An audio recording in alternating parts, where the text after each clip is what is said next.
RCB victory parade ಅಥವಾ celebration ನಡಿಬೇಕಾದ್ರೆ ಕಾಲ್ ತೊಳಿತದಿಂದ ಸುಮಾರು 10 ರಿಂದ 15 ಜನ ಸತ್ತೋಗಿದ್ದಾರೆ ಅಂತ ಕೇಳಿ ಸೀರಿಯಸ್ಲಿ ತುಂಬಾನೇ ಬೇಜಾರಾಯ್ತು.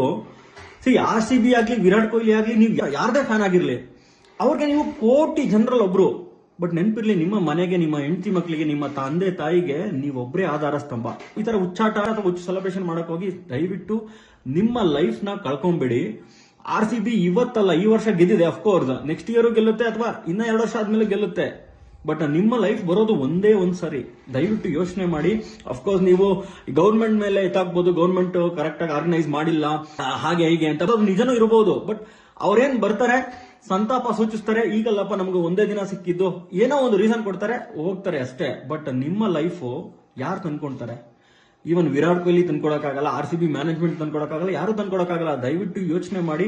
ಅವ್ರದ್ದು ಕೂಡ ತಪ್ಪಿರಲ್ಲ, ಅವ್ರಿಗೆ ತುಂಬಾ ಬೇಜಾರಾಗುತ್ತೆ. ನಾವು ಕೂಡ RCB ಫ್ಯಾನ್ಸ್, ನಾವು 18 ವರ್ಷದಿಂದ ನಾವು ದೊಡ್ಡ ಫ್ಯಾನ್ಸ್. ಅವ್ರ ಅಪ್ ಅಂಡ್ ಡೌನ್ಸ್ ಕಂಪ್ಲೀಟ್ಲಿ ನೋಡ್ಕೊಂಡ್ ಬಂದಿದೀವಿ. ಬಟ್ ಯಾವುದೇ ಕಾರಣಕ್ಕೂ ಫ್ಯಾನಿಸಮ್ ಇರ್ಲಿ, ಫುಲಿಸಮ್ ಬೇಡ. You are the prime responsible for your own life. Take care guys, ಅಷ್ಟೇ.